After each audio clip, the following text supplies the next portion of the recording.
I lit a rug on fire and had one of the biggest rejection sensitive dysphoria reactions I've had probably in the past 5 years on our last podcast weekend.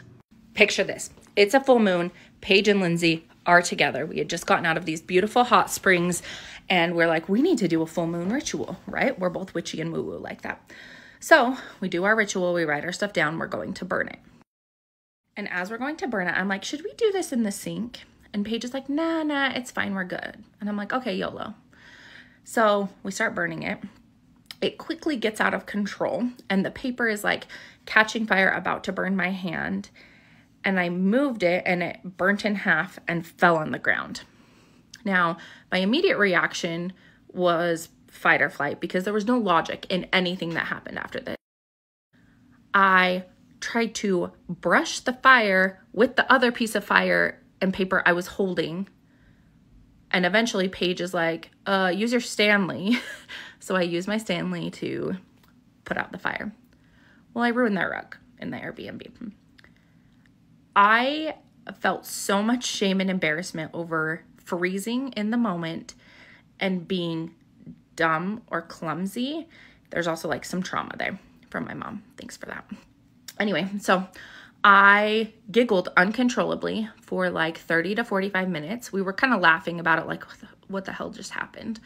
But I could tell, and I even mentioned to Paige in the moment, this is my nervous system trying to regulate. Like I can feel myself laughing uncontrollably. And I remember doing that as a kid when I would get in trouble. Like I would laugh uncontrollably because I was trying to regulate. So I just let myself laugh because I knew that's what my body was trying to regulate.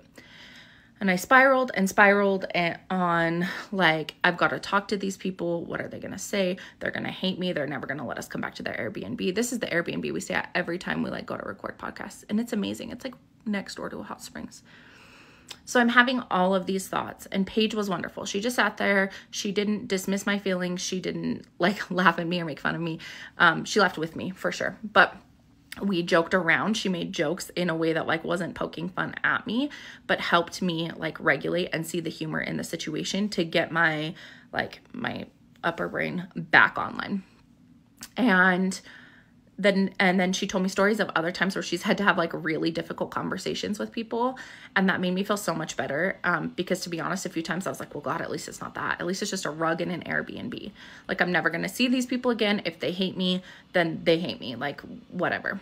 But so I went to bed, woke up the next morning and I felt like 100 times better because she had supported me through that. Had the conversation with the Airbnb owners. I'm purchasing them a new rug. It's currently out of stock at Home Depot, which is a little annoying. So it's still like hanging over my head, but it's fine. It's cool. They were like, you're welcome back anytime. We really appreciate you telling us, being honest and owning it. And then I look back and I'm like, I spent a whole night being anxious and feeling like the worst human alive because I had an accident and ruined a rug. So that's what ADHD brains are like. But if you're supporting someone in an RSD reaction, even your kid, you can apply this. Hold space, use playfulness if you can, careful not to be offensive, and help them understand that they're not alone in this. There's times where you felt this way and give them the space and time for their to ride the wave of the emotion. Because if you have intense emotional shame reactions like that, you're going to have them your whole life, right? So that's something I know about myself. And at some point I knew I just needed to go to bed. And you can help walk your kids through that in the same way Paige helped me walk through that. Love you, Paige. Thanks for being my bestie. I'll never forget that.